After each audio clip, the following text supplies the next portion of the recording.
Hey everybody, KMO here at the dog park.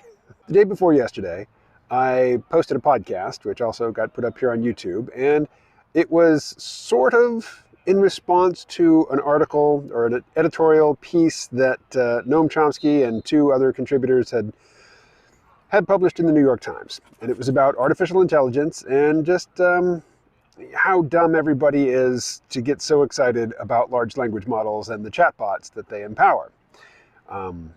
Now, the thing is, I wasn't really responding, for the most part, to the article. I was responding to stuff that I've heard Chomsky saying for years.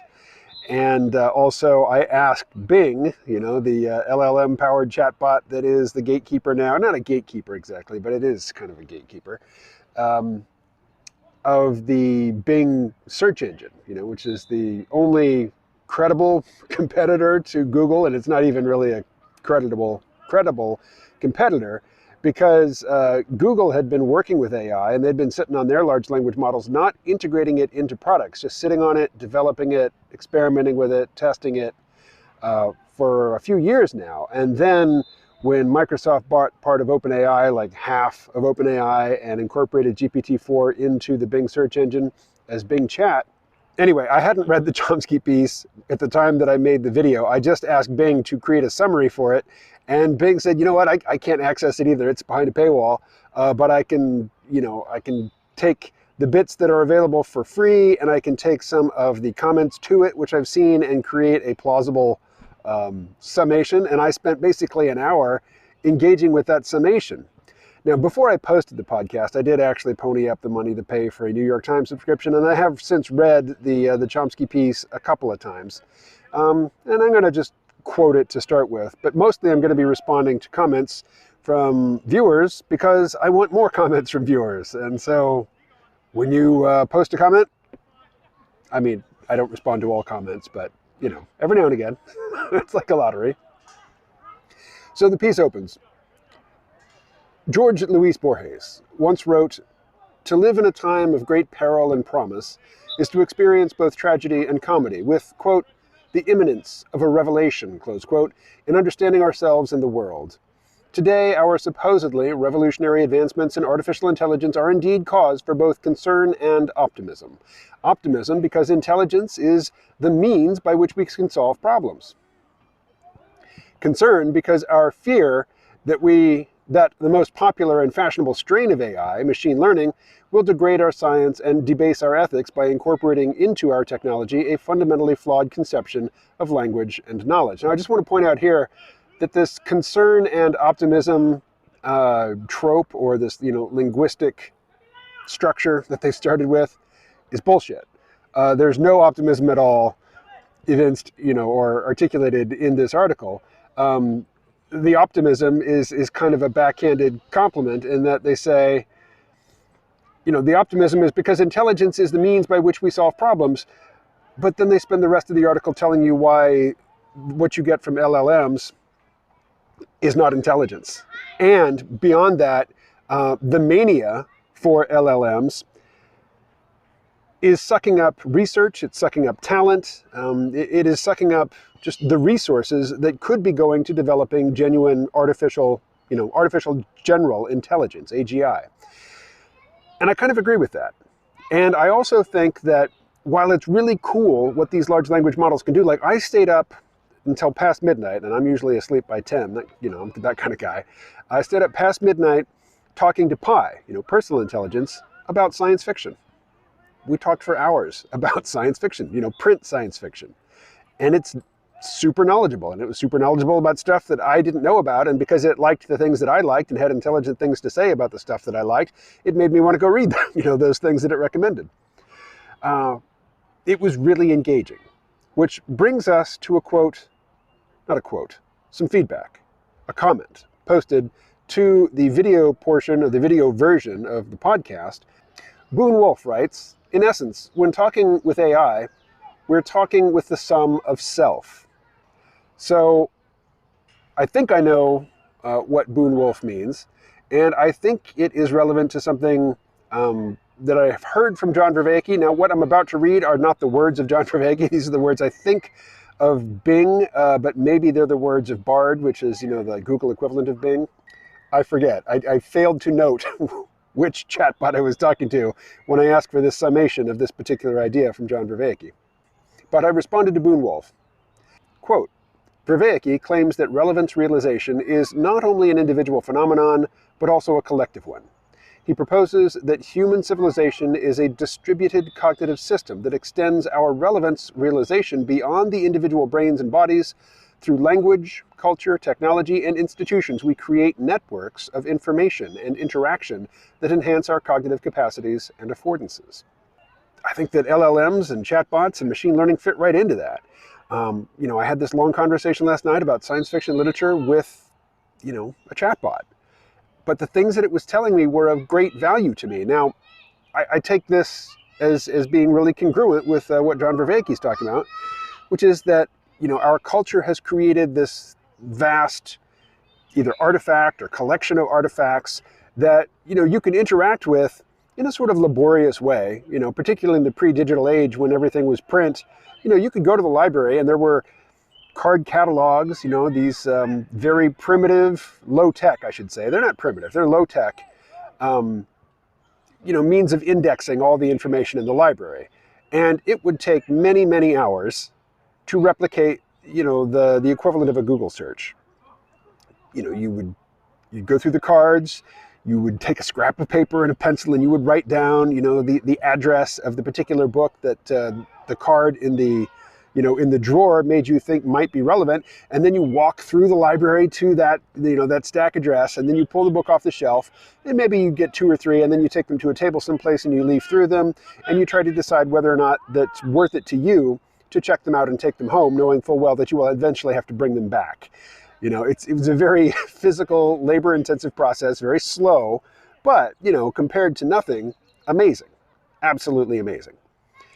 Well, with the internet, all of that got sped up by orders of magnitude. And, all of the traveling to the library, traveling around in the library, bringing the books back to the library, all of that is eliminated. You're not actually moving physical objects around. You're just getting the content in them. But it's still up to you to read through it. It's still up to you to decide what's relevant. It's still up to you to just basically skim a lot of stuff that's not relevant until you find something that seems promising and then slow down and focus on it.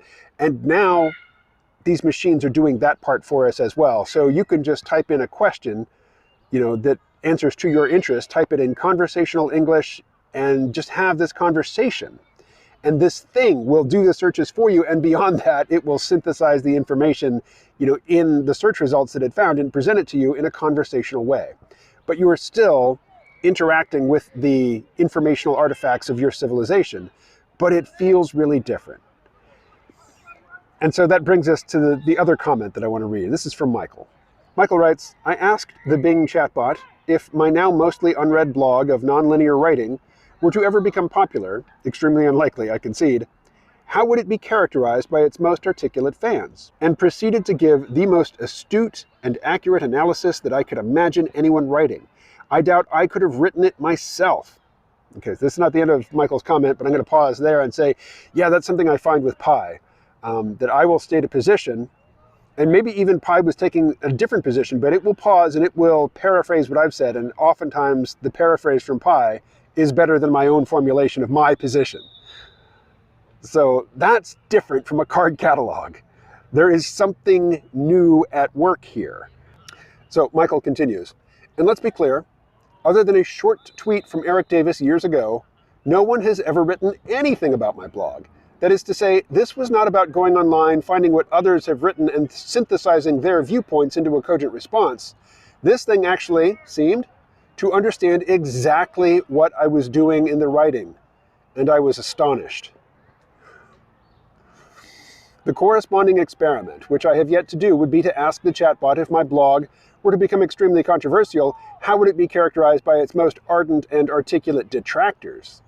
I may never get to this, because the other answer just felt so frickin' good. Anyway, thanks for the good show, KMO. Well, thank you for the comment, Michael. And yeah, I mean, I totally get the, hey, I don't want to jinx it. I'm just going to sit here and bask in the good feels that I got from somebody, paying attention to what I've spent a lot of time creating and giving me the sorts of feedback that I really wish I was getting from humans, but I'm not getting it from humans. I do get it from this thing, and this thing is really good. So this brings us back to Tristan Harris and Asa Raskin and their current project. And they're talking about how our first encounter with AI was the social media encounter, where algorithms were curating human-created content for us and basically driving us insane in the process. And we failed. We utterly failed to navigate that encounter with intelligence and dignity, and good sense. And now we've come to the second encounter where the algorithms are creating the content. They're not just taking content generated by humans and presenting it to us in a certain way, in a constant, never-ending stream, such that it causes us to get super ideological and also super depressed about how all of these other people around us are more beautiful, more talented, more articulate, braver, better dancers, all that good stuff. And so particularly young girls feel terrible about themselves because of TikTok and Instagram and whatnot. But, Twitter has driven the cognoscenti insane, at least the blue tribe. The red tribe was already insane, but, the curatorial algorithms did their part to, ramp up the intensity of that pre-existing insanity. We failed. And here we are progressing to the next harder level, having not beaten the first level. It's very unlike a video game in that respect. And the stakes are higher. We're coming up on an election year. 2024 is going to be nuts. It's going to be nuts. But as Harris and Raskin say, it's the last human election. Thereafter, while the candidates may be human, all of the campaigning will be algorithmic. All of the campaigning will be micro-targeted and highly effective. And we will be a demoralized, scattered, and just hopelessly incoherent society for a time. And I'm reminded of Leonard Schlange's book, The Alphabet and the Goddess, how he articulates and describes in historical detail how most cultures who are pre-literate go insane when they first get the printing press and widespread literacy that comes with the printing press. But it's a temporary madness, and then they settle down. I'm hoping that something similar happens here, and that it happens on the same accelerated timescale. It took a couple hundred years for the printing press to actually roll out and have the effects that it was going to have. The digital revolution is playing out in my lifetime. And, the AI revolution may well play out over the next decade and a half, or not. I'm presenting all of this as sort of a response and argumentative response to Chomsky and, his collaborators. But I have to say, I agree that the current machine learning techniques that give rise to these, generative, pre-trained transformer devices, entities, Sam Altman says, don't think of them as entities. They're tools. Sam, you don't get to decide that. You don't get to create something that interacts with us like an entity and then tell us that we can't think about it as an entity. Unrealistic, unreasonable. Anyway, this is not about Sam Altman. I agree that this is not AGI and that it's not likely to scale up to AGI, although it has already scaled up into something really, really interesting. Although we all understand, this is not how humans learn. This is not how humans think. These things don't have human intelligence. And here's where I disagree with Chomsky. Chomsky and his collaborators, every time they wanted to say human intelligence, they would say true intelligence. And just like Sam Altman doesn't get to decide for us whether or not we think of, the GPT golems as entities, Chomsky can call human intelligence true intelligence if he wants to, but that doesn't mean that anybody has to take him seriously. Now, a lot of people will, of course, and a lot of people will utterly reject what he has to say on AI because they don't like what he has to say about some political issue. Like I encountered somebody who's a regular commentator. This is not some rando, but somebody, I think on a Patreon post that I made about Chomsky and this post. All they could say was, how much they despise Chomsky because of something, blue tribish and dumb that he said about COVID. So, recapping. No, the golems they don't possess human intelligence. But that doesn't mean that their linguistic and conversational capabilities are just statistical party tricks. Yeah, they are statistical functions, but that doesn't make them dishonest. It doesn't make them tricks. It doesn't mean that anything is being hidden or anybody is being fooled. What you're seeing is the intelligence of your civilization crystallized, in our records of conversations and whatnot, and then animated via the chatbot interface. It is the intelligence, the distributed intelligence of your entire society, your entire civilization, and not just living people, but all the people, whose words in the English language, people possibly long dead, got fed into these machines. They got fed into the databases that the large language models were trained on. So if you don't treat it as if you're talking to yourself, that doesn't mean that you've been fooled. Talking with your culture via books at the library or, online, reading articles that you found in a list of Google search results, or, responding conversationally to information you got from a chatbot. These are not interactions. This is not you talking to yourself. This is you interacting with your culture. And that's a valuable thing to do. And so I just utterly reject the notion that general intelligence as exhibited by human beings, as a result of an evolutionary process, is the only valid intelligence worth talking about and worthy of the term intelligence. I think that's false. I think it's pretty clearly false. What do you think? Is whatever type of intelligence or pseudo-intelligence that we're encountering in the form of these chatbots even worth calling intelligence? Is it worth talking about? Or are you with Chomsky? This is all bullshit. And not only is it bullshit, but it's harmful bullshit in that it is distracting us from the real quest of understanding and reproducing actual human intelligence, aka true intelligence. All right, I'll catch you later.